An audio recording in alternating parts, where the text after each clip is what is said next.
President Traoré and his wife just pulled off one of the most shocking victories in Africa's modern history, forcing global mining giants to return $10 billion to the people of Burkina Faso. It all started when she uncovered a hidden contract buried in invisible ink. And what happened next would ignite a courtroom showdown that stunned the world. This is the untold story of how a president's wife, armed with nothing but a laptop and the truth, changed the future of a nation and inspired a continent to read every line. Stay with me, because every turn in this story will leave you wondering, could one person really rewrite the rules for an entire country? Before we dive in, tell me in the comments where you're watching from and hit subscribe so you never miss the stories that matter most. The executive leaned back in his leather chair, smirking, with the arrogance of someone who believed the world was still his playground. His voice dripped with patronizing charm. Perhaps you'd be more comfortable observing from the gallery, madam. This conversation is about financial oversight. Very technical. The woman in the hijab didn't flinch. She didn't respond. She simply opened her black briefcase and pulled out a folder thick enough to silence a room full of generals. Her hands moved with quiet authority. No rush, no hesitation. What makes a room of power suddenly go quiet? When she placed it on the glossy table, its weight echoed louder than any gavel. She flipped it open. Inside, spreadsheets, audit trails, evidence maps, color-coded and cross-referenced with offshore banking records. The smirk on the executive's face twitched. Her voice was low, calm, deliberate. You've been reporting revenues based on declared yield, not extracted volume. But your real profits are buried in the excess tonnage, hidden through 5 shell companies, all registered in Malta, Switzerland. And she tapped a page. And the British Virgin Islands. Silence thickened the room like fog. Around the table, Burkinabe officials leaned forward. Some widened their eyes, others clenched their jaws. And across from her, the man who once laughed, now stared like a child caught in a lie, unaware someone had always been watching.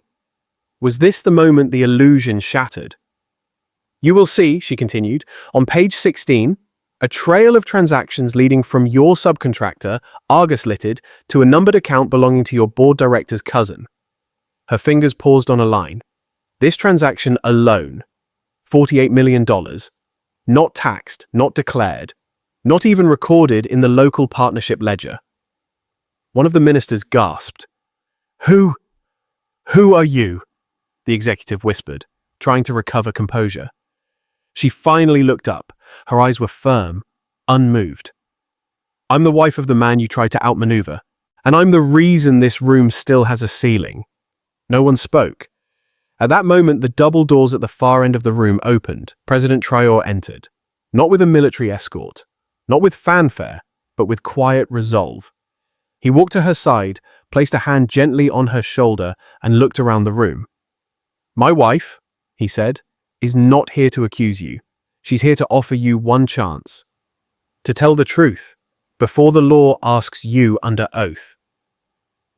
The executive looked down at the folder, as if it were a snake coiled and waiting. But the snake had already bitten. She closed the folder. This is just the first company, she said. We found 11 more. You didn't just steal money, you stole futures. Why do stolen futures scream louder than stolen funds? Cameras clicked from behind the mirrored glass wall. The room had press access. This wasn't just an internal audit, it was public accountability. One journalist would later write, a nation watched a man crumble. But more importantly, it watched a woman rise. She stepped back, not to leave, but to let the weight of truth hang. One of the younger mining reps, no older than 30, stammered, We didn't authorize any of this. She turned, nodded, and said, Then you'll have nothing to fear when we bring this to court. The image was burned into national memory. A woman in modest black, standing in a room of suits and uniforms, her presence more forceful than any microphone. Later that evening, on national TV, President Traoré addressed the country. We were lied to, exploited, not by outsiders alone, but by the idea that we are too weak to notice. Tonight, we send a message, not in anger, not in fear, but with clarity. The era of silent theft is over. Yet behind that speech was her, the one who read between the lines, the one who saw what the world thought was too complex for a woman from Burkina Faso. And this was just the first folder. The corridors of the presidential residence were quiet, long after midnight. Most lights were off, but one room near the back still glowed with a soft, warm light. Inside, she sat at a long wooden desk, surrounded by towering stacks of old contracts, audit reports, tax filings, and hand-marked spreadsheets from years past. No assistant, no team, just her. A pencil tucked behind her ear, a steaming mug of mint tea beside her, and eyes that hadn't blinked in minutes. She had been working on this quietly for months, long before the press, the courtroom, or even Traoré himself knew anything was wrong. It began with a hunch, a vague discomfort. Something about the mining revenue numbers never sat right. They looked too clean, too polished, too perfect to be real. And isn't perfection often a mask for manipulation? In her experience, perfect usually meant manipulated. She wasn't an outsider to this world. Long before she was the president's wife, she was a forensic finance analyst for a global NGO specializing in corruption and offshore laundering in extractive industries. She had seen how resource countries were gutted by loopholes, how a single misplaced decimal could divert millions. But she had never imagined the same tricks would surface in Burkina Faso under new leadership. Yet there it was, hidden. It started with a single line at the bottom of a 2011 Memorandum of Understanding. A clause footnoted in size 8 font. Royalty calculation based on declared net output, adjusted quarterly at operators' discretion. At first glance, it looked harmless, standard legal phrasing, but something tugged at her. She dug deeper, pulled quarterly production reports from the archives. Then she pulled export manifests. And when she compared them, line by line, year by year, she found it. Every quarter, the company reported slightly lower figures than what was actually exported. Not enough to cause alarm, but just enough to hide a fortune.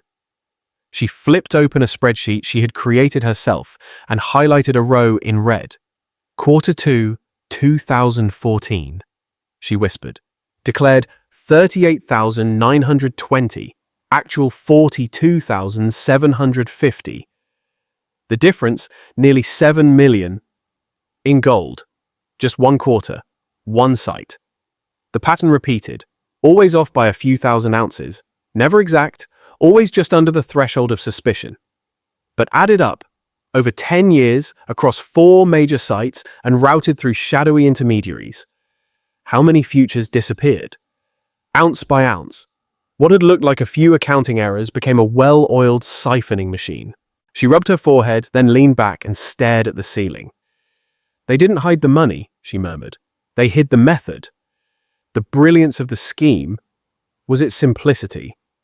Instead of creating fake numbers, they used real ones, just selectively omitted the surplus. Royalty payments based on those declared numbers were reduced by tens of millions each year. The government's cut shrank, while shareholder bonuses abroad ballooned. The public saw growth, but never the full picture. In one particularly damning document, she found a consultant's email discussing how a minor yield understatement could lead to significant profitability, while avoiding legal triggers in the host nation. The subject line, risk management strategy. That phrase made her pause. This wasn't incompetence. This was deliberate. This was strategy. She knew she had to be sure before saying a word to her husband. Traoré had built his presidency on the promise of dignity, transparency, and resistance to foreign exploitation. If this came out, if it was real, it would be more than a scandal. It would be a betrayal of everything they were building together.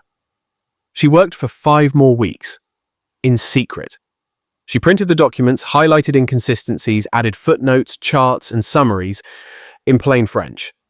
She didn't want to lose this truth in legal ease. She wanted it to scream from the page. By the time she finally called Traoré into the study, she had filled 4 binders, each color-coded, indexed, and carefully tabbed. He walked in wearing his fatigues, thinking it was just another policy update. But the look on her face stopped him cold. She said nothing at first, just slid a red binder across the desk. He opened it, flipped a few pages, then stopped. "Are these official export numbers?" She nodded.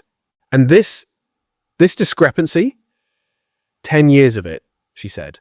Concealed in language, cloaked in contracts, buried in footnotes. But it's all there. He sat down heavily, hands on his knees.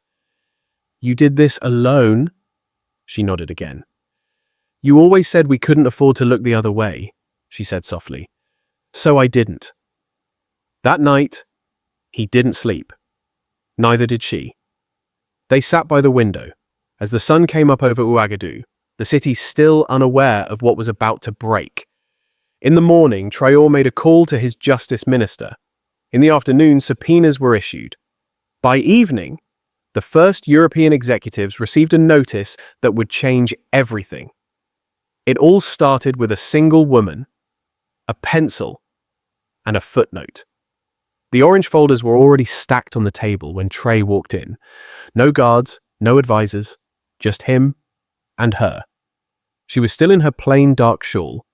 No makeup, no ceremony, she didn't need it. What she held in those folders would shake the ground more than any uniform ever could. He looked at the labels, each one marked by hand in careful, clean writing. Site A, discrepancies, tax havens, offshore transfers, royalty gaps, shell structures. She didn't waste time. "Sit," she said gently. "You need to see all of this for yourself." Traoré nodded and sat. He opened the top file, flipping through graphs, highlighted lines, transaction codes, and time-stamped invoices. As he turned the pages, his face changed. The calm of a soldier gave way to something colder. Not rage, not fear, but disappointment. Deep, burning disappointment. "How long has this been happening?" he asked, voice low. "Since before your presidency," she said. "But it escalated in the last 6 years. They knew the shift was coming, so they took what they could while they still had the cover." If you discovered what Traoré just did, would you expose it and risk chaos, or stay silent to protect your government? Share your thoughts below and comment Amen if you trust him. He gripped the folder. His eyes traced a single transfer, $6.22 million, routed from a gold refinery in Ghana, through an anonymous firm in Luxembourg, finally landing in a private equity account in Dubai. "All that from one site?" he asked. "1 quarter, she corrected. He leaned back in his chair, silent. She pulled out another file and opened it for him. Inside was a network diagram, lines connecting executives, intermediaries, fake consultants, and finance ministries across 3 continents. Some names were familiar, too familiar. They paid off officials to look away, she said. And the ones who didn't got reassigned or removed. He clenched his jaw. "And we've been calling this a partnership." She looked at him. "They counted on your honor, on your restraint. They knew you wouldn't accuse without proof, so they made the proof. Hard to find, but they didn't count on me." He didn't speak. He turned another page slowly. She watched him closely, fully aware of the weight, of what she dropped in his lap. He wasn't just a man anymore. He was the face of a nation that had clawed its way out of humiliation, and now, right in front of him, was proof that someone had been quietly dragging it back down. He placed the file on the table, folded his hands, then looked at her. "If we go after them," he said, "they'll threaten to pull out, collapse the projects, freeze investments." She nodded. "Yes, they'll also run to European courts and claim unfair treatment. They'll dress this up as political retaliation, and the media will follow their script. Without question." He paused, thinking. "And if we stay quiet?" They'll keep stealing, not just money, but time, trust, and eventually dignity. He stood. She stood with him, without hesitation. He walked to the window, staring out at the capital, its buildings, its busy roads, the faint sound of schoolchildren echoing through the streets. He pressed his palm to the glass, then turned back to her. "We bring them to court," he said with resolve. She exhaled. "But not in The Hague, not in Paris, here in Ouagadougou, on our soil, under our law. Let the world see what justice looks like, when it's not bought or borrowed." A spark flickered in her eyes. He stepped closer. "But we do it with discipline. No emotion, no revenge, just facts and truth. You'll lead the finance audit. I'll instruct the ministry to unseal every contract signed in the last 20 years.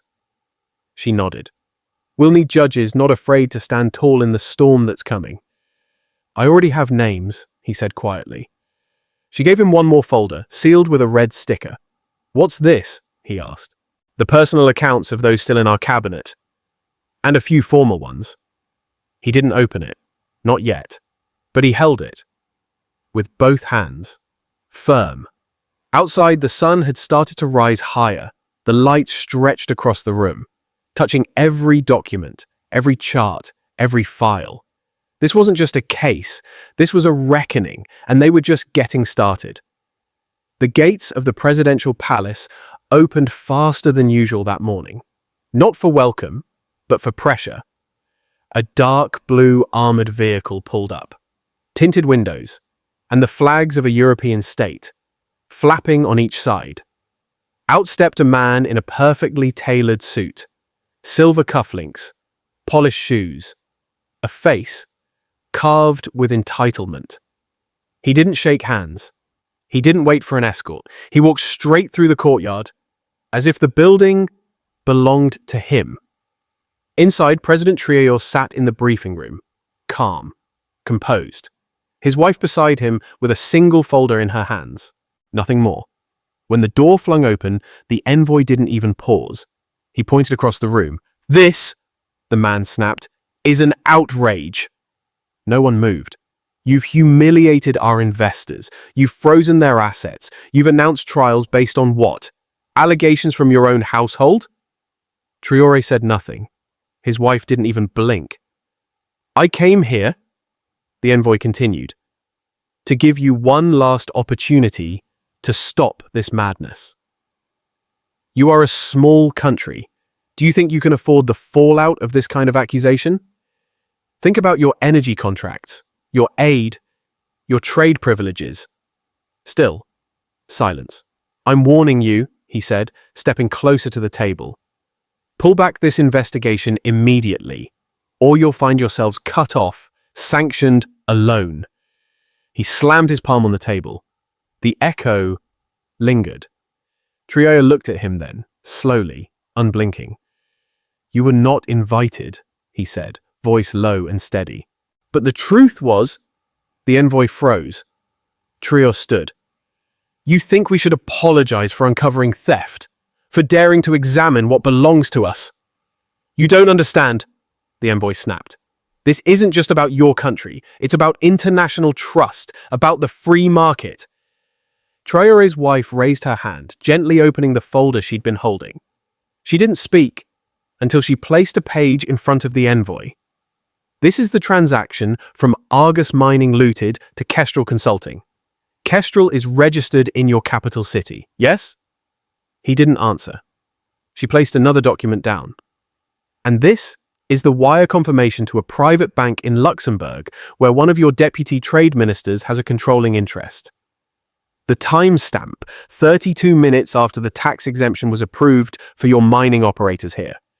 The envoy's eyes darted. His mouth opened, then closed. Traoré stepped closer. "This isn't personal, it's national, and we will not be bullied out of sovereignty. You'll pay for this," the envoy hissed. "No," Traoré said quietly. "We already did, for years." The envoy spun and stormed out, ignoring the guards. But just as he reached the hallway, one of Traoré's aides stepped forward with a small USB drive. Your embassy may want to see this, the aide said. It contains the first 400 pages of our case. The press gets the rest tomorrow. The envoy didn't take it. He kept walking. When the door closed behind him, Traoré didn't smile. He turned to his wife. We have their attention now. She nodded. But not yet their respect. That will come with the trial. He looked toward the window. Outside, the people of Ouagadougou went about their day, unaware that in one room a battle had just begun. Not with bullets, but with evidence. Not with anger, but with calm, relentless truth. That afternoon, a quiet directive was issued from the presidency. Every contract signed between Burkina Faso and foreign mineral companies over the last 15 years would be published publicly within the week. Full transparency. Every line, every footnote. By evening, the local radio buzzed with whispers. Something had shifted. The palace wasn't backing down. Not this time. And as for the man in the blue suit, he boarded his jet and flew back to Europe, his phone full of missed calls. What he thought would be a threat had become a headline. The walls of the old parliamentary hall had never held this much weight. For generations, it had been a symbol of national decisions, some noble, many imposed. But on this day, it became something different. A tribunal. For the first time, an international trial would take place not in The Hague, not in Brussels, but in Ouagadougou, on red earth, under African sunlight. 3 judges stepped into the chamber. No powdered wigs, no foreign flags. They wore long robes woven with Faso Donfani. The local cotton cloth, once banned under colonial rule, now it wrapped justice. The people in the gallery stood in quiet reverence. Some were farmers, others were university students, a few came barefoot, but all came with a single question burning inside them. Where did our gold go? The camera crews adjusted their lights. Press badges hung from the necks of foreign correspondents. Whispers in French, English, and Mer passed between rows. One headline had already circled the globe that morning. Burkina Faso opens historic case against European mining giants. The defendants arrived late. A procession of grey suits and dark sunglasses. Their expressions, tight. Lips, pursed. Executives from 3 major firms entered behind their legal teams. They didn't look at the crowd. They didn't speak to the press. They moved as if walking into enemy territory, not court. But this court was ready. The chief judge spoke first, her voice clear and firm. This tribunal is not born of vengeance. It is born of law, and we will apply it equally, fearlessly, and publicly. Then the president of the chamber signaled. A clerk rolled out carts of documents. Ledgers, contracts, shipping records, audit trails, all gathered over months. Some pages still smelled of dust and long storage. Traoré's wife was seated at the prosecution table, calm, focused. She didn't wear jewelry, just a dark blouse, and the same sharp eyes that had cracked open the scandal. When the clerk called her name, she stood, walked to the front, and addressed the court. I am not a prosecutor, she began. I'm an analyst. But what I found could not be ignored. And today, I share it with the people who deserve to know. She clicked a remote. A screen behind her lit up with the first slide. Declared yield. Site 1, Quarter 3, 2018. 38,700 ounces. But export manifest from the port showed 442,200 ounces. A discrepancy of over 7 million. And an unreported output. She clicked again.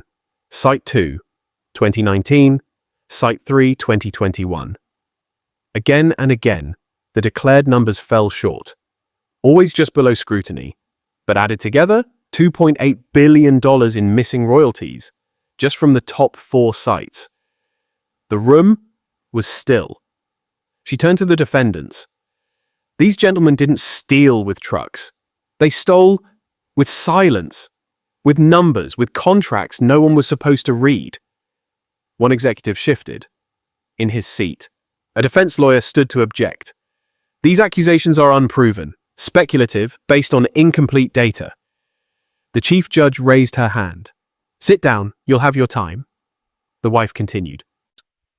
I followed the trail through offshore accounts, through advisory firms in Geneva, through tax havens in Jersey, and at the end, I found one thing consistent. Burkina Faso always got less than it was owed. She sat. The judge nodded. We will now hear evidence from the Ministry of Revenue. Another official stood, presenting receipts, email chains, internal memos from local offices, showing pressure to look the other way. There were bribes, he admitted, not all in cash, some in promises, foreign scholarships, travel allowances. But we knew, and we didn't speak, until now. Outside the courthouse, crowds gathered under trees, holding radios, watching live streams on shop televisions. Markets slowed, buses parked. Schools paused classes, so children could witness what justice looked like in their own country. One elder in the crowd whispered, "We used to be told to wait. Now, they're waiting on us." Inside, one of the mining executives was finally called to testify. He stood, with reluctance. His lawyer whispered something, he ignored it. The judge asked, "Did your company authorize yield declarations lower than actual output?" He looked around the room, at the villagers, at the judge, at the woman who had exposed him. He didn't answer. That silence said enough. The trial wasn't over, but something had already shifted. The people had entered the room, and now the truth had nowhere left to hide. 3 days before his scheduled testimony, Peter Meis vanished. The Belgian accountant, once employed by one of the mining conglomerates under investigation, had submitted an affidavit detailing royalty manipulation, forged invoices, and private instructions from senior executives to underreport gold extraction. He had even provided backup files, labeled and dated, that matched the discrepancies uncovered by Traoré's wife. His statement was supposed to be the keystone. Then suddenly, no one could reach him. Calls went unanswered. His apartment in Antwerp was empty, his phone disconnected. No recent credit card charges, no confirmed flights, no security footage. By day 2, whispers flooded international media. Some called it stage fright. Others suggested political games. But she knew better. He was scared. And maybe someone wanted him gone. She didn't wait for police. She booked her own flight. Without fanfare, without security, Traoré's wife landed in Brussels at dawn. Wearing plain black, her documents hidden in a cloth bag tied under her coat. She didn't inform the embassy. She didn't trust anyone outside her own family. Within hours, she was standing at the doorstep of a modest brick house on the edge of a rural Belgian village. A handwritten nameplate read, Van der Velde. She knocked twice. No answer. She knocked again, then waited. Finally, the door opened a crack. A young woman stood behind it. Nervous eyes, fingers tight around the handle. "I'm looking for Thomas," she said softly. The woman's eyes flickered. "He's not here." "I know," she replied. "That's why I'm here." A long pause. The woman opened the door fully. "Come in, quickly." Inside, the house smelled like damp paper and coffee. There were boxes stacked against the wall. The curtains were drawn. The sister, Lena van der Velde, motioned toward the kitchen, but kept her voice low. "He left 2 nights ago," Lena whispered. "He said if anyone asked, I hadn't seen him. But he also gave me this." She reached into a cupboard and pulled out a plain envelope, sealed with wax. "He told me to give it to someone named the woman in the hijab from the courtroom." She nodded. "That's me." She opened the envelope slowly. Inside, a USB drive and a single handwritten note. "If you're reading this, they found me. But they can't bury all of us." Her throat tightened.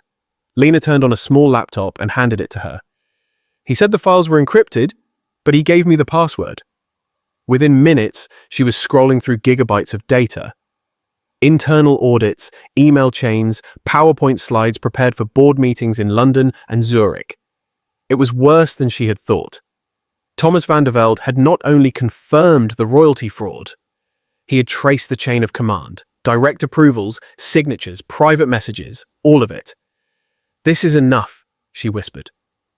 "You think he's alive?" Lena asked. "I hope so," she replied. But we can't wait. We have to move now. She uploaded the files to a secure drive, placed the USB in her coat, and stood to leave. But before she did, she turned to Lena and said, "Your brother may have vanished, but his voice didn't. And we'll make sure the world hears it." The next day, back in Ouagadougou, the courtroom was buzzing. Reporters had caught wind of her trip to Europe, but no one had details. She walked in silently, eyes steady, folder in hand. No drama, no press statement, just presence. When the judge asked if there were further exhibits, she stood and held up the USB. The following evidence was provided by Mr. Thomas van der Velde. He was scheduled to testify in person, but he has disappeared. We fear he may be in danger. However, he entrusted this to me before he went silent. She handed the drive to the clerk. The screen lit up. Slide after slide, email after email, and then video. A recording Thomas had made on his webcam. "If you're watching this," he said, "then I'm either in hiding or worse. But everything I've said is true. I was part of it. I saw the manipulation. I helped build the models that kept Africa in the dark, while Europe cashed the checks. I was paid well. I was told it was legal, but I know it wasn't right." The courtroom froze. Traoré bowed his head. The judges leaned in. And the woman who had flown across continents to retrieve one man's truth, she stood tall, not as a victim, not even as a prosecutor, but as a witness to what happens when silence is broken and justice becomes louder than fear. The courtroom lights dimmed slightly as the projector warmed up again. Another folder had been entered into evidence, but this one didn't come from a laptop or an encrypted file. It came from the back room of the National Archives. Wrapped in twine, covered in dust. A clerk had stumbled on it while searching for shipping records from 2008.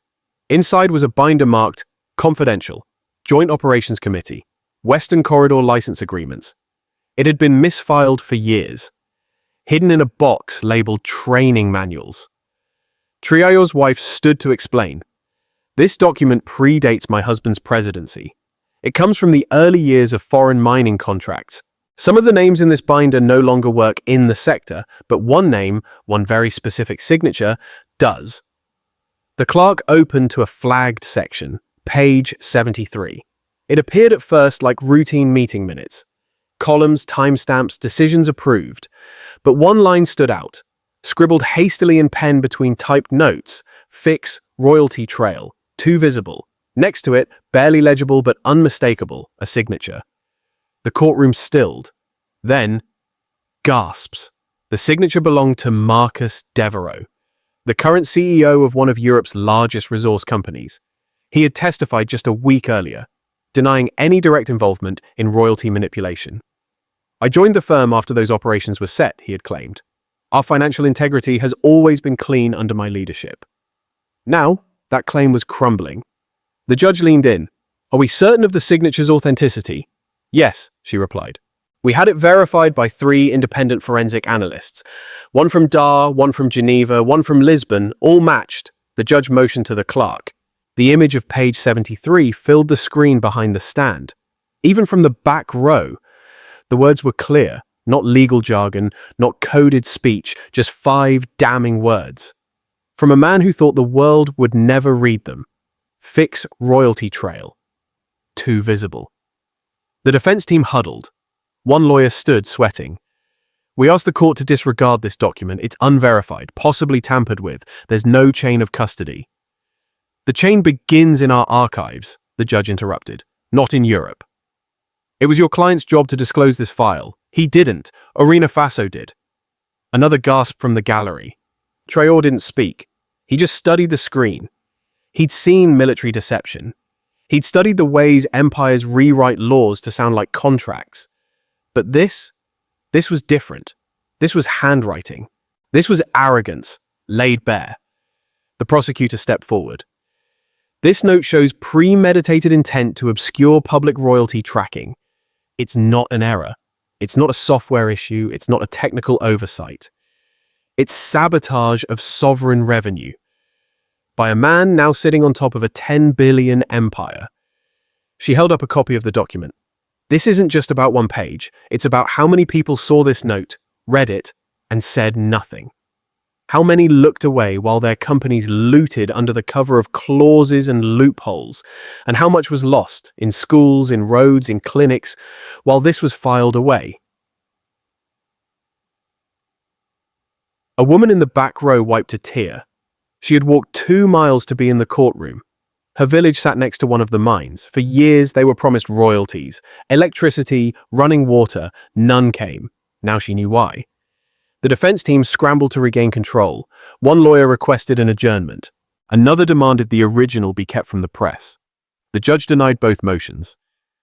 "This page," she said, "belongs to the people of Burkina Faso." Now outside, crowds gathered around loudspeakers. Word of page 73 had already spread. Local radio stations replayed the phrase on a loop.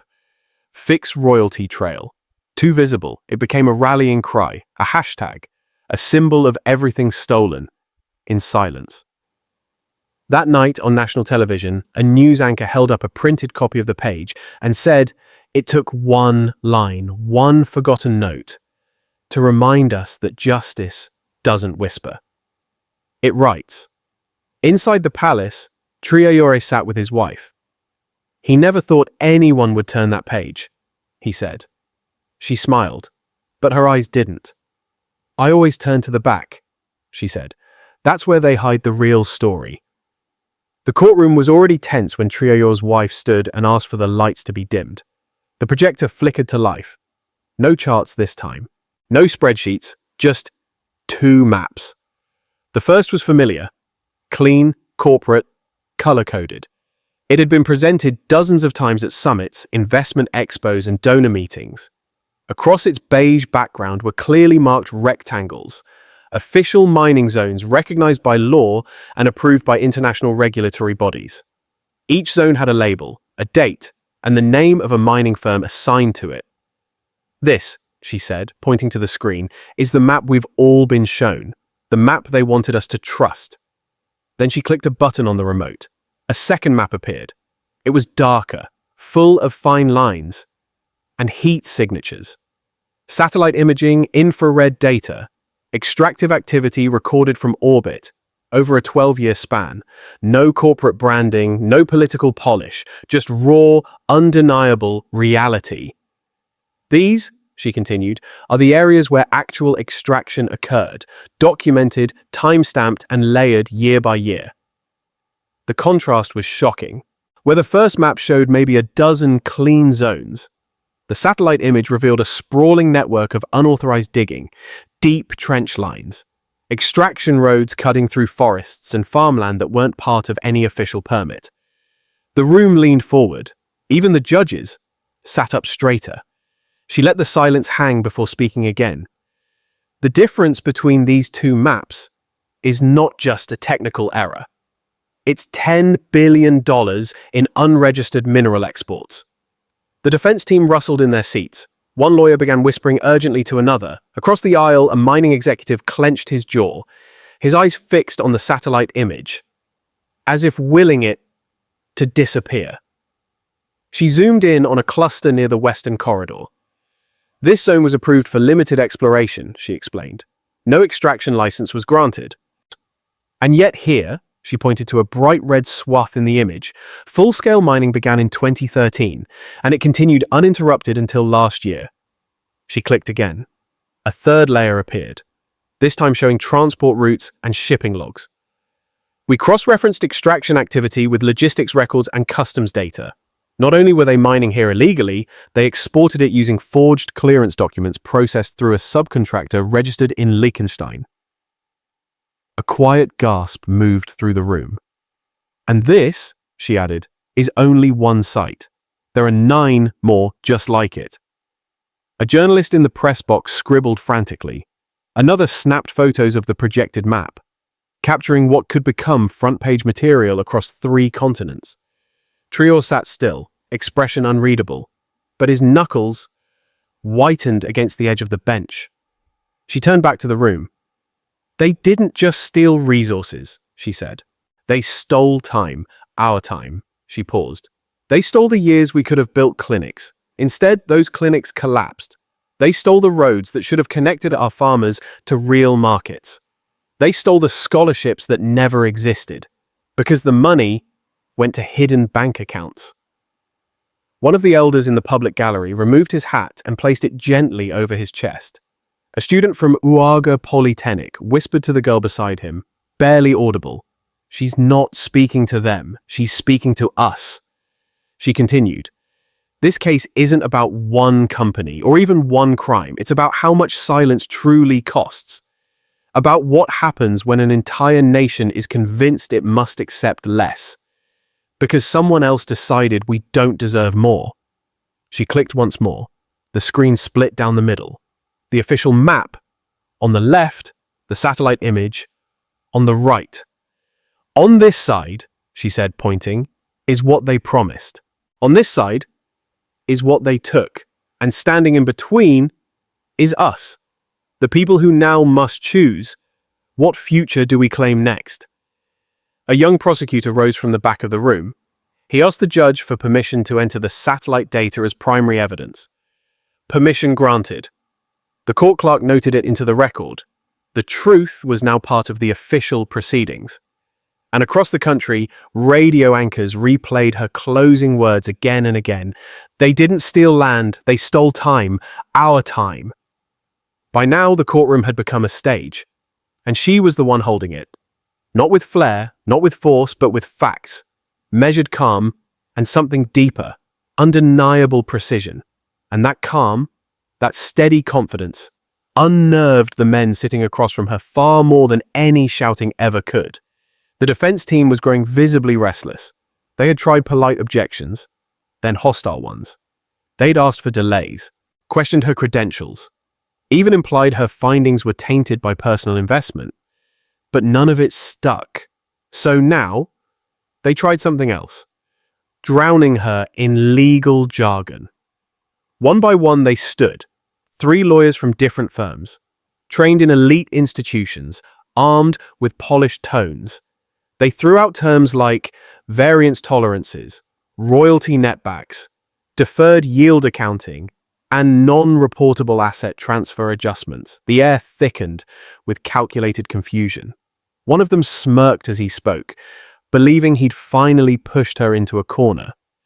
"As you surely know, Madame, Article 16C of the Supplementary Operational Protocol clearly outlines that real-time valuation of secondary mineral yield is not required under deferred extractive frameworks, especially in conditions of fluctuating tonnage declarations." She raised a hand. "Please stop," she said gently. The room paused. She stepped forward, picked up a whiteboard marker, and drew 2 columns on the board behind her. One was labeled declared, the other extracted. Under each, she listed figures, already verified by satellite data and export receipts. She wrote slowly, carefully, no legalese, just numbers. Then she turned back to the lead attorney. "You mentioned Article 16C, she said. "That protocol was added in 2016. The extraction from Lot 42 began in 2015. A beat of silence. He shifted. She didn't. "Even under your own logic," she continued, "the deferred yield rule wouldn't apply retroactively. So let me ask clearly, in plain terms, where is the revenue from Lot 42? The words cut like a blade. She didn't raise her voice. She didn't move. But the question hung in the air, heavy and final. "Where is the revenue from Lot 42? The attorneys blinked. They looked at each other. Papers rustled. One reached for a binder but didn't open it. Another whispered something to his colleague, but no one answered. She repeated it. "Where is the revenue?" Still, silence. The courtroom watched, breathless. At the bench, the chief judge leaned forward slightly. "You've had months to prepare," she said to the defense. "This is a central question. If you cannot answer it, the court will consider that in its evaluation." A voice cracked from the second row of the defense table. "We were not provided full records from our client's former subcontractor."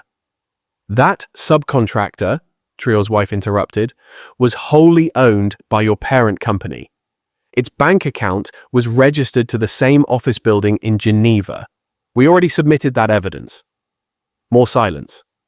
In the back row, a student scribbled the question on a torn piece of notebook paper.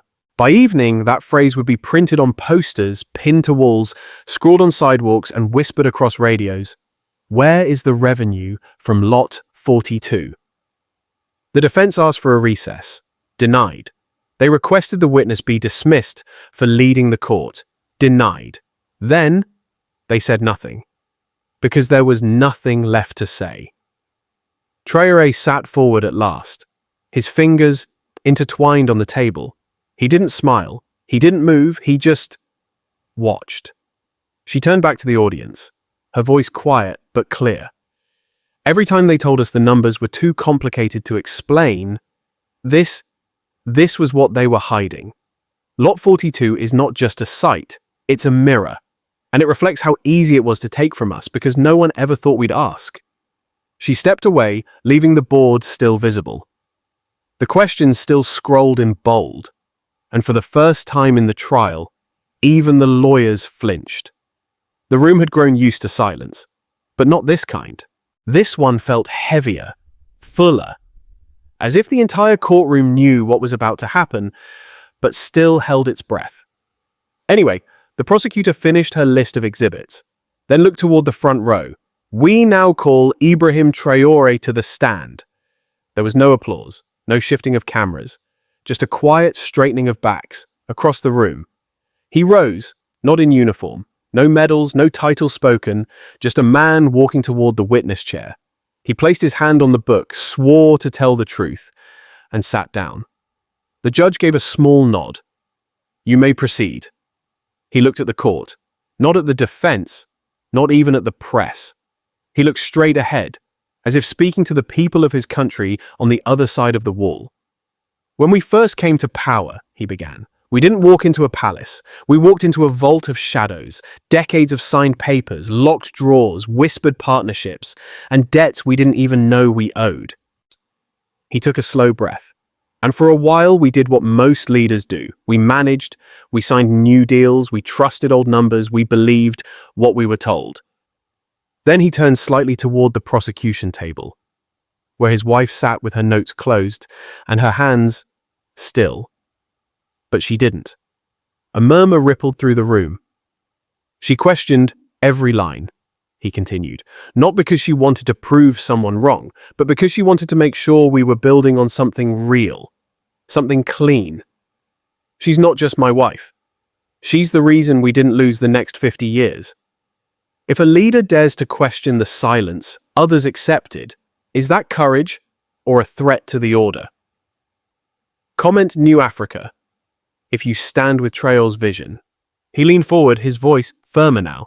You see, he said, when you govern a country like mine, one that's been taken apart and stitched back together too many times, there comes a moment when you realize the greatest theft wasn't just the gold. It was the belief that we weren't able to count for ourselves, that we couldn't read our own contracts, that we were incapable of demanding clean numbers, that we had to accept corruption simply because we were developing. He let the word hang in the air. That word, he said, was used as a leash, as a ceiling. But today we are not developing. We are defining our path. Across the gallery, someone quietly wept. Another clasped their hands in prayer. Traoré didn't break pace. When she came to me with the folders, he said, I didn't believe it at first. The numbers seemed too big, the deception felt too precise. And then I realized that's precisely why it had worked for so long, because we believed it couldn't be true, because the lies were dressed in formality and delivered with confident handshakes. He turned back toward the courtroom, but she saw what they didn't want us to see. She turned the pages no one ever read, and she did it entirely alone. He glanced down briefly. She didn't ask for power. She didn't ask for applause. She asked for clarity, for truth. And when she gave it to me, I knew we had a choice. He held up a sheet of paper. This is a letter we received 2 weeks ago from one of the companies under investigation. It offers a settlement quiet, private, with a large donation to one of our ministries. He tore it in half. We didn't come this far to settle in silence. The judge tapped her gavel once, not to interrupt, but to seal the moment. Traoré looked directly at the defense table.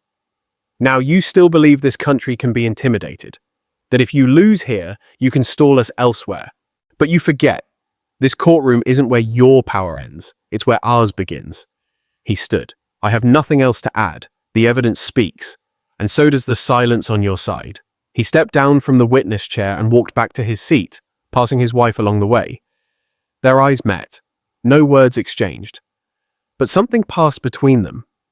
Something private. Something unbreakable. The judge turned to the gallery. This tribunal will now take a recess. But no one moved, because after that testimony, it no longer felt like a courtroom. It felt like a nation standing up. It happened in the basement. While the courtroom was still echoing with Traoré's words and journalists were racing to publish headlines, a young legal intern named Issa Fofana was downstairs in the National Archives trying to finish a simple job, cross-referencing scanned documents for the tribunal's open-access database. She had been working unpaid for weeks, combing through forgotten boxes and misnamed PDFs, most of which were mundane: shipping logs, customs labels, storage invoices. But that morning, something odd caught her eye. A file labeled Logistics 3B, Port Entry 08, had no date stamp, no metadata trail. It was just sitting there, in a digital folder that hadn't been accessed in over 10 years. She clicked it open out of habit, expecting fuel receipts or warehouse records. Instead, a blurry scan of an official document appeared. It looked like a contract. It bore the Burkina Faso government seal. It had corporate logos, but the signature fields were empty. The body of the text felt vague, even hollow, as if it had been gutted.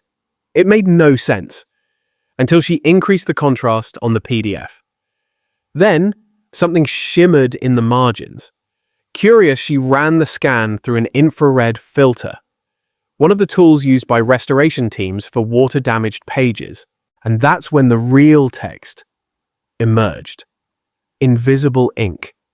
Dozens of clauses, written in pale ink, only visible under certain wavelengths. Hidden paragraphs, altered terms, and at the bottom, just above the signature field, a line of fine print, clause extensions valid upon silent acknowledgement by the operational party. Issa Fofana's heart pounded. She zoomed in, cross-checking keywords: yield adjustment, deferment, non-disclosure, override, regional compliance immunity. This wasn't just a duplicate contract. It was the original, the real one, and it damned them all. Upstairs, the courtroom had resumed, but Issa Fofana didn't wait. She grabbed her phone and sent an urgent message to the head clerk. Minutes later, she arrived, breathless, laptop in hand, escorted by security, into the courtroom. The judge, surprised but alert, granted her permission to approach. "This is irregular," someone muttered. The defense lawyer objected, but Traoré's wife had already stood. "Let her speak." Issa Fofana placed the laptop on the projector table, her voice shaking but steady. "This file was mislabeled and archived under port logistics. I believe it was never meant to be found. But what's in it? It changes everything." The lights dimmed again. The infrared-enhanced contract lit the screen. The courtroom went still, line by line, clause by clause. The truth uncoiled, in front of everyone. Where the public version of the agreement had limits on extraction royalty, transparency requirements, and built-in review windows, this version had none of that.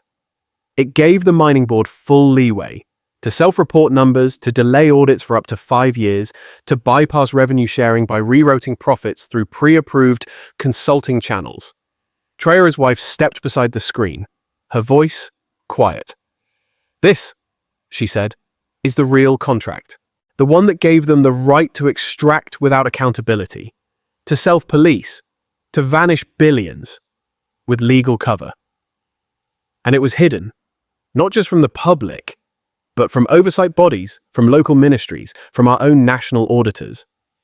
The judge leaned forward. Is there a signature? Issa Fofana scrolled to the bottom. There it was, signed by the former energy minister of Burkina Faso and 3 members of the European Mining Board, one of whom had denied under oath that such terms ever existed. The room erupted. Lawyers scrambled. The defense team shouted objections. One executive stood to leave. Before being told to sit down, reporters messaged their editors. One of the tribunal guards closed the door firmly, signaling that no one would exit. Now, the judge raised her gavel once, then looked at the defense. Does the board deny this version of the contract? The lead attorney stood, his face pale, his voice barely rising above a whisper. We were unaware of this version. You signed it, the judge replied, her tone carrying a weight that seemed to echo against the high walls. Was this the moment the entire trial began to tip? Across the aisle, Traoré watched without a word. His wife stepped back, letting the screen do the speaking, as if silence itself could sharpen the blade of truth. Issa Fofana returned to her seat. Her hands still trembled. But her name would never again be unknown in that courtroom. Was it possible that one act from a single person could outweigh years of silence from entire ministries? She had brought the missing piece, and it had arrived not through power or position, but through a young woman who refused to skim past a mislabeled file. That night, the phrase "the document they forgot" spread across every news outlet in West Africa. But inside Burkina Faso, people called it what it really was: the one they tried to bury. The knock came at night. Not loud, not hurried, just 2 soft taps against the wooden door of her office at the palace. She was alone, reading the deposition of a former subcontractor, when her aide opened the door slightly and whispered, "A visitor. Says he's from Geneva. Urgent. Private." She nodded without looking up. "Let him in." The man who entered wore a tailored grey suit and cologne that spoke more of boardrooms than justice. He carried nothing in his hands, just a quiet confidence, the kind cultivated over years of delivering unpleasant messages dressed as opportunities. He didn't sit. "I'll keep this short," he said in perfect French. "I represent a group of stakeholders concerned with the direction of this trial. They feel that passions have overtaken prudence." Was prudence here just another word for submission? She didn't respond, just closed the folder in front of her and met his gaze. He reached into his pocket and placed something small on her desk. A black card. Glossy, unmarked. No name, no bank logo, just a single platinum chip. "This is real," he said. "Unlimited, no trace, immediate activation. No questions for you and your family." Her eyes didn't move. He stepped closer. "There's more. A home. A position in Zurich if you wish. You could start a foundation, a school, write books, speak at conferences. Never work again. Never fight again." Still, she said nothing. He adjusted his tie. "Look, madam, you've made your point. The world has seen your brilliance. You've embarrassed powerful people. Fine. But this can't go further. Everyone wants a way out. This is yours." He paused. "This card is worth more than the next 10 years of your national budget, and I'm offering it to you. All you have to do is walk away. Say nothing more." She looked down at the card, picked it up, turned it slowly, in her fingers. Then she smiled. Not the kind that says yes, the kind that says, "You truly don't understand anything. You think," she said softly, "that I exposed billions for money?" The room froze in his silence. She placed the card back on the table. "I was raised in a village where we bathed with buckets and learned math by candlelight. We measured wealth by trust, not accounts." "And you?" She gestured to the card. "Do you think this is power?" She stood. "I've held the ledger of stolen time. I've mapped the veins of this continent. And now, after all this, you come offering plastic." Did he realize, even for a second, that this was already the point of no return? He opened his mouth, but had no words. She leaned forward. You know what's priceless? The look on my daughter's face when she saw her country stand for something. That's what you tried to buy. You failed. And he stepped back, his bravado cracking. I suggest you leave, she said.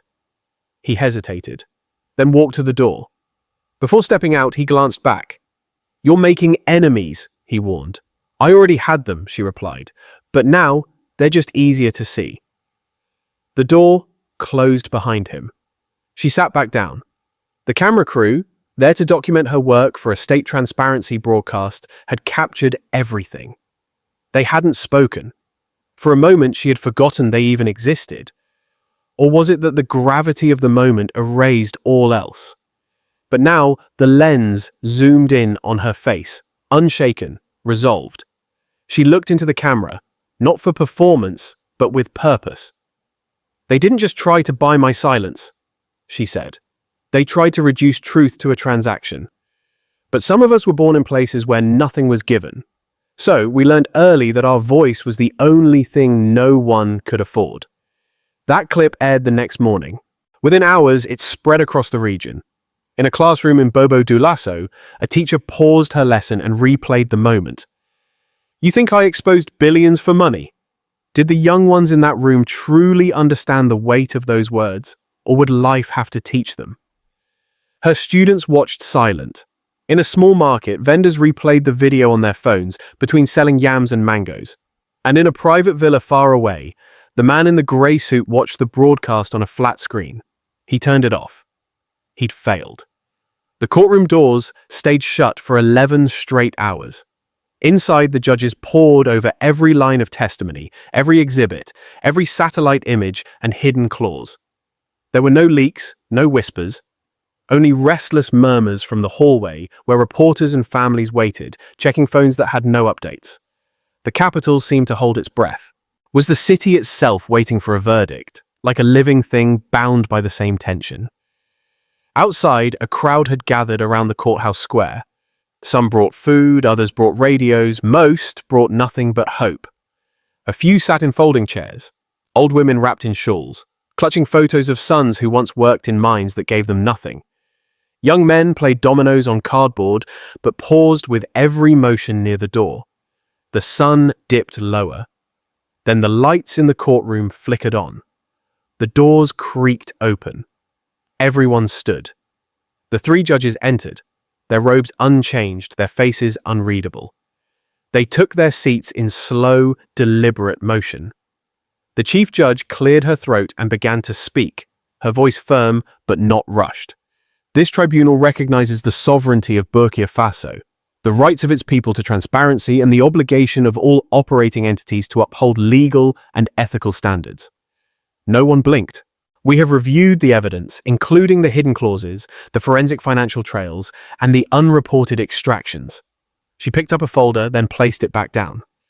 And we rule in favor of the Republic of Burkina Faso. Gasps erupted. The chief judge continued without pause.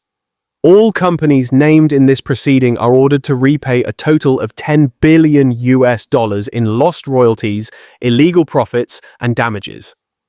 All extraction permits obtained under hidden or fraudulent clauses are hereby revoked.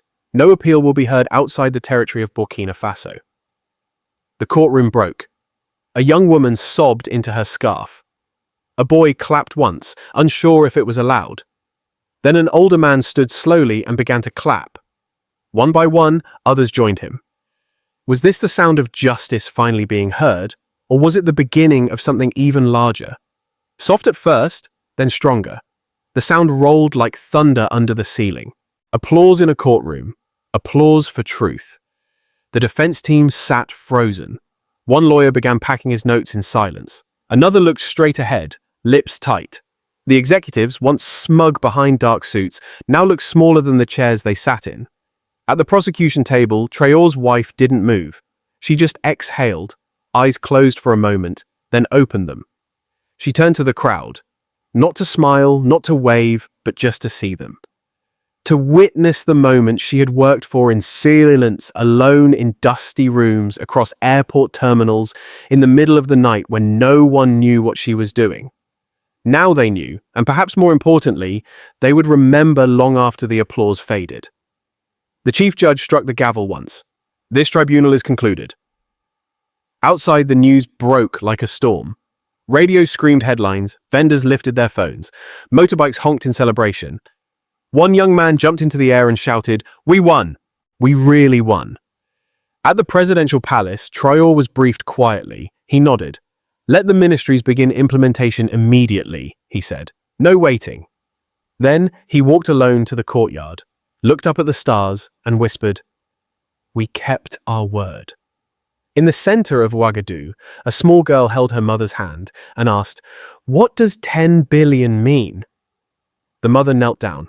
"It means you'll grow up in a country that stopped begging and started counting." Could the child truly grasp the weight of that sentence, or would history explain it for her one day? That night, the lights stayed on longer than usual across the capital. The celebration wasn't loud, it wasn't wild, it was something quieter, stronger. Dignity. And far away in European boardrooms, lawyers scrambled. Investors panicked, and an old map of Africa pinned on a mahogany wall was quietly taken down. Burkina Faso was no longer a place to extract from. It was now a place to answer to. There were no champagne bottles, no banners, no triumphant speeches rehearsed in advance. The court had ruled just 48 hours earlier, and yet the press conference called by President Traoré was already making headlines before a word was spoken. Journalists from Lagos to Nairobi flew in overnight. Delegations from Ghana, Chad, and Congo arrived quietly, their flags fluttering low over black SUVs. A dozen heads of state had been invited. But was it the room's guest list or its unspoken resolve that would be remembered in history books? There was tension, but not bitterness. Pride, but not arrogance. They weren't here to gloat. They were here to change something. Traoré walked onto the small stage in a modest beige tunic. No tie, no military medals, just a pen in his front pocket and a folder in his hand. His wife followed, dressed simply, carrying no documents at all. To her left sat the president of Senegal. To her right, the finance minister of Mali. Beside them, a row of young auditors from 5 African nations. The lights dimmed, cameras clicked. Traoré stepped to the podium. "Thank you for coming," he began, calm and direct. "Today is not about victory, it is about direction." He glanced briefly at the sea of cameras and microphones before continuing. "Too often we have been taught to celebrate when someone else is punished. But Burkina Faso is not celebrating revenge. We are committing to something better." He opened the folder and held it up. "This is not a trade deal. This is not a treaty. It is a charter. A charter for audit transparency among African nations, signed today by Burkina Faso, Senegal, Mali, Niger, Guinea, and Tanzania." The room stirred. He passed the folder to his wife, who handed it down the row. Each leader signed one by one. No rush, no grand gestures. Only the sound of pens scratching paper, as if every stroke carried a piece of the continent's weight. No fanfare, no applause, just a quiet murmur of something new taking form. When the final signature was made, Traoré continued, "This alliance is not against anyone. It is for our children. It is for every farmer who paid taxes while gold left the soil unchecked. It is for every auditor silenced by politics.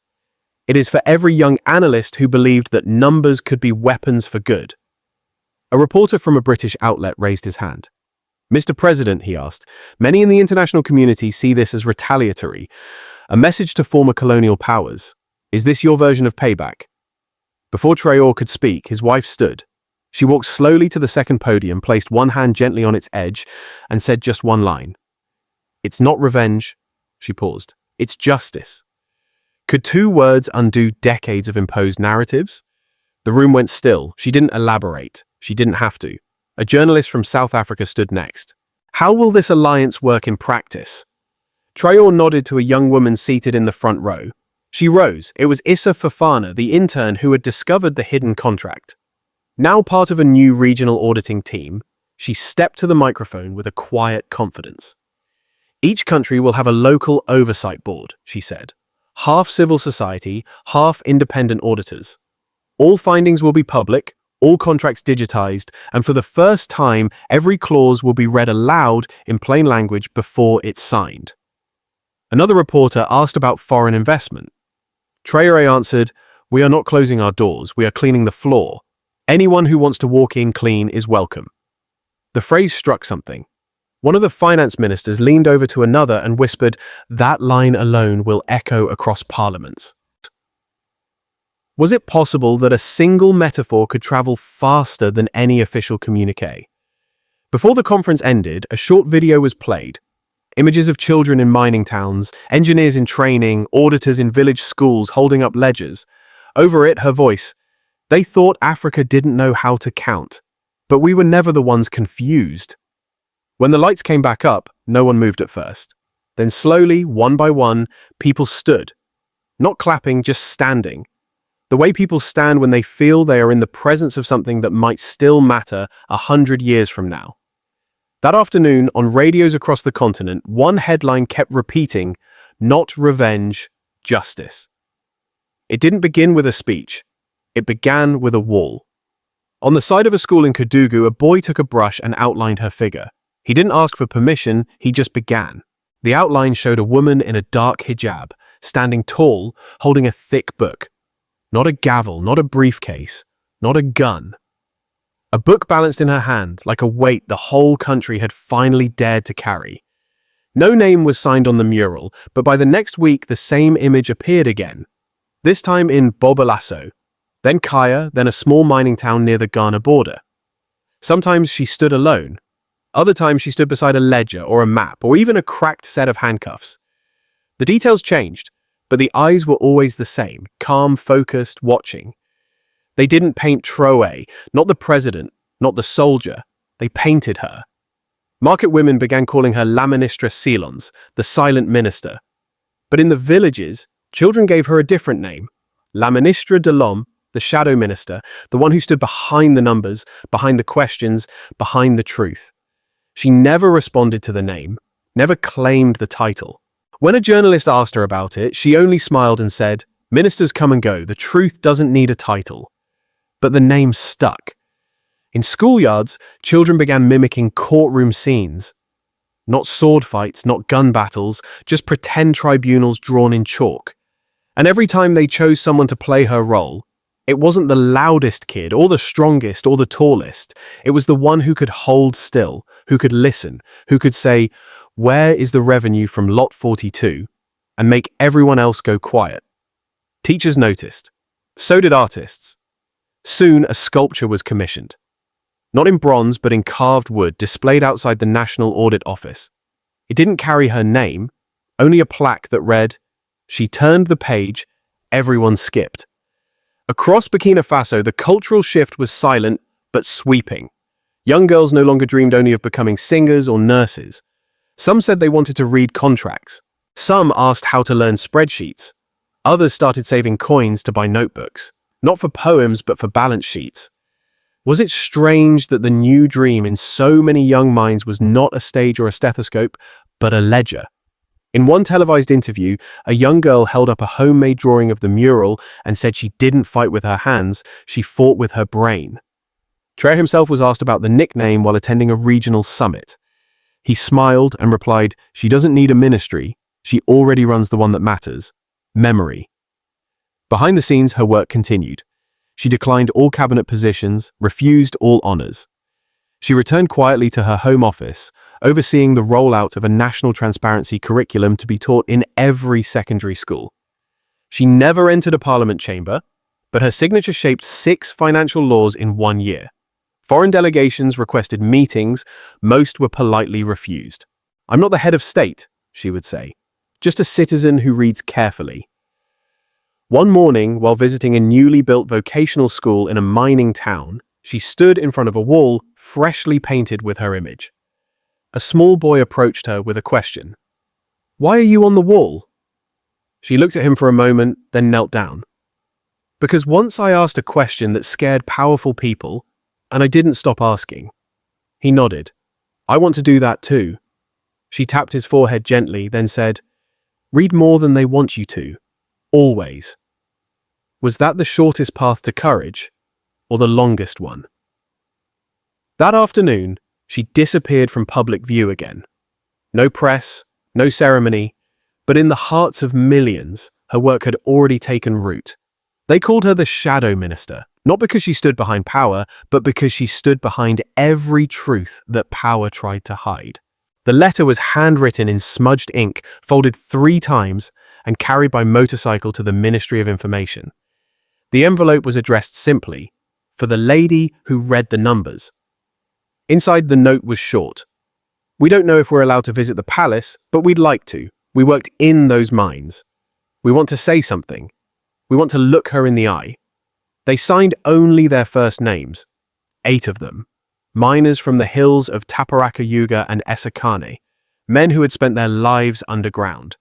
When the message reached her desk, she didn't ask for background checks. She didn't ask for protocol. She just said, tell them yes. And so, 3 days later, a battered pickup truck rolled through the palace gates. The guards tried to direct them to a side entrance, but the first man, a grey-bearded miner in a threadbare shirt, shook his head. We came through the front. And they did, carrying with them the weight of years that clung like dust to their boots. Covered in dust, calloused hands, heavy boots. Some wore their old helmets slung over their shoulders like relics. Others clutched folders of receipts and old pay slips, still hoping someone might look at them and say, yes, you were cheated. She met them in the courtyard. No cameras, no aides, just her.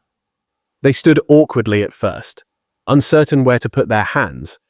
Was it shyness or simply the shock of standing in front of someone who had shifted the ground beneath their lives? Until one of them stepped forward. You're shorter than we imagined, he said, half smiling. And you're louder than your letter, she replied. They laughed. Another man spoke. His voice cracked. We didn't think anyone in the capital even knew we existed.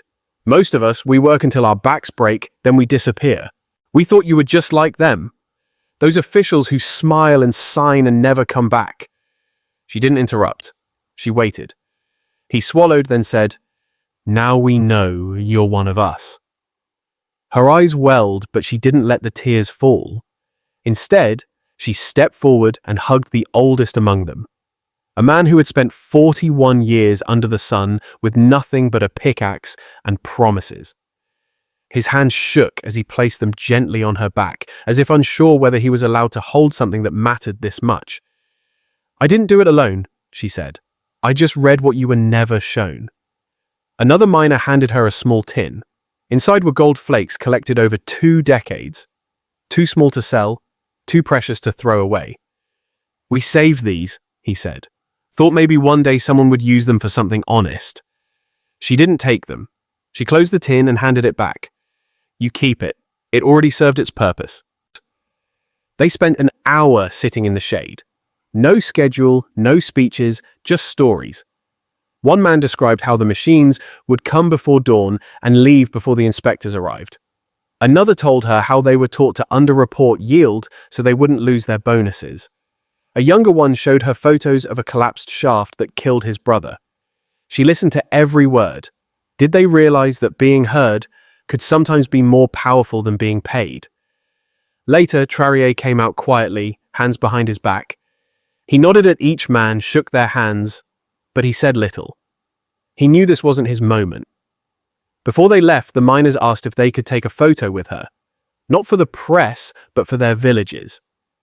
We want the kids to see what real power looks like, one said. Not the kind that talks loud, the kind that listens. She stood between them, helmet in hand, gold dust still lingering on her sleeves, as if even the air carried the memory of where they had come from. When they drove away, she watched until the truck vanished down the long road leading out of the capital. That night, she wrote in her journal, "They gave me no documents, no degrees, no titles, just a truth I was trusted to carry, and today I returned it to them." The chamber was full before sunrise. It wasn't a courtroom this time. It was the National Assembly. Ministers, mayors, union leaders, and even foreign observers packed the long hall. But the energy was different. There was no arguing, no bargaining, just a kind of quiet resolve that had taken root over the past months. On the table sat a single sheet of paper thick with ink and fingerprint smudges from the many hands that had touched it. The name of the proposed bill was printed across the top in bold lettering: Law for Transparent Stewardship of Natural Wealth. It had taken weeks to draft, years to earn. The central provision was simple. Every extractive contract, past, present, or future, must undergo a full audit by an independent public council.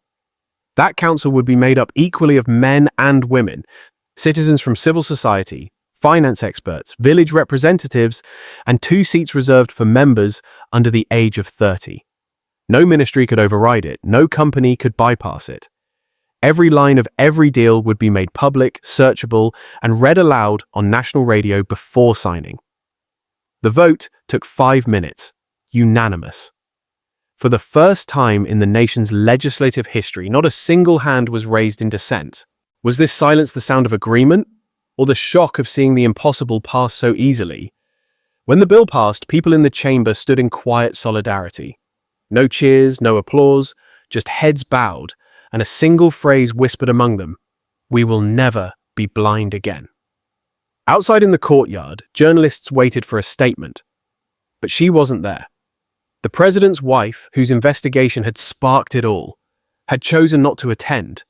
She had been invited to speak, to stand, even to sign the bill ceremonially. She declined.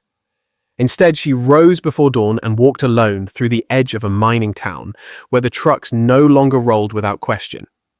She passed a group of children on their way to school, waved quietly, and kept moving toward the outer ridge where the old shaft towers stood like skeletons from another era.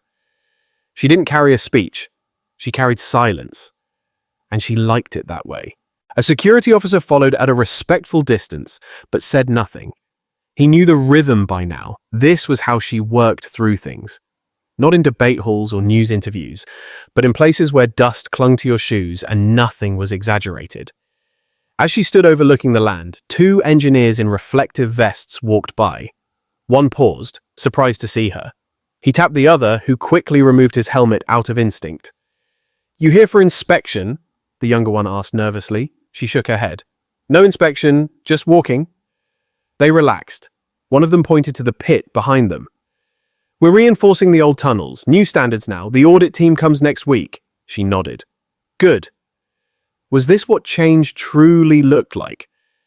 Not the speeches, but the small routines that stayed after the noise faded. They hesitated, then turned back to work. She watched them for a moment, then knelt down and scooped a bit of red earth into her hand. Held it. Let it fall slowly through her fingers. Back in the capital, the president held a brief press conference announcing the new law.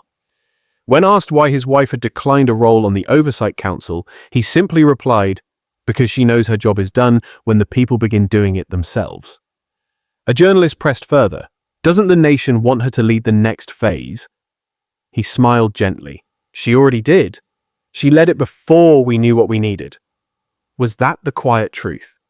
That leadership sometimes ends before others realize it began? The day the law went into effect, no celebration was held. Instead, schools across Burkina Faso held a quiet moment in every civics class. Teachers explained what the law meant. Then they played a recording of her voice pulled from one of her only public interviews. If the law lives only on paper, it will die in silence. But if it lives in your eyes, if you read it, ask it, demand it, it will never go missing again. In one village, a girl raised her hand and asked, "Will she be our president one day?" The teacher smiled. "She doesn't want to be." Why not? Because some people don't need titles to lead. They just need a truth worth walking beside. That evening, she returned to her home quietly. No guards, no cameras, just the sound of her sandals on gravel and the weight of the air shifting towards something better. The classroom was small, with faded green walls and open windows that let the wind carry in dust and distant laughter. At the front, a chalkboard stretched from end to end, its surface covered in names, dates, and terms like royalty leakage and audit transparency. But none of the children were looking at the board. They were looking at her. A young girl, no more than 11, stood behind a handmade poster taped to a piece of cardboard. The title was written in large, careful letters. How one woman saved $10 billion. Her voice was steady as she began. She wasn't a politician. She wasn't a general. She wasn't even elected. But she saw what no one else saw, because she looked where others didn't. The girl held up a page with 2 maps drawn in colored pencil, one labeled official zones, the other the real ones. She explained how invisible ink was used, how footnotes buried the truth, how a missing contract almost disappeared forever. Her classmates listened, some leaning in, others scribbling notes. She didn't yell, the girl continued. She didn't threaten, she read. Then she asked one question.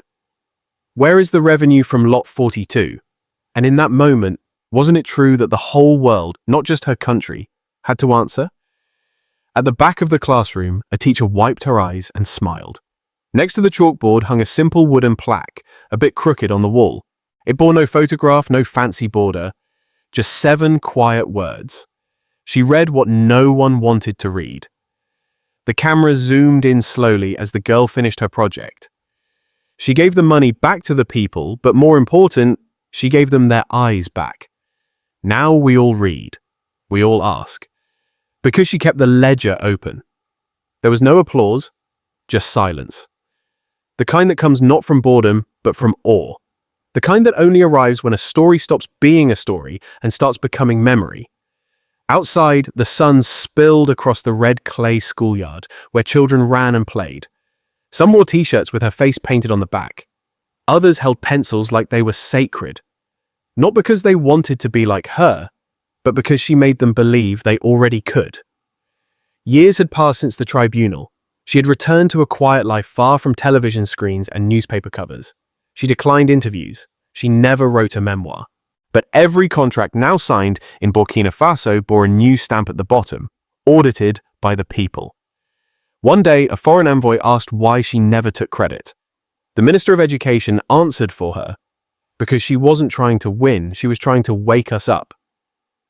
In the National Museum, under glass, next to the original ledger she used during the trial, there rests a single red folder. Not marked top secret, not stamped classified, just labeled in black ink, read everything. Each year, students visit the museum to see that folder. They don't take selfies, they take notes. Because the woman who had once walked through dust and deceit didn't close the books when the case ended. She left them open, and the people finally kept reading. And somewhere in the capital, President Traoré would sometimes pause during meetings and glance at the framed charter on his office wall. It wasn't his signature that gave it power, it was the fact that people believed in it enough to defend it themselves. In speeches across the continent, he spoke of her without naming her. True leadership, he said, is when the law belongs to the people, not to those who wrote it. Under his watch, and because of her courage, other African nations began to stir. In Ghana, the first citizen audit board was formed. In Tanzania, contracts were made public for the first time in a generation. Even in countries still fighting deep corruption, the idea had taken root. That the right to know was not a privilege to be granted, but a duty to be claimed.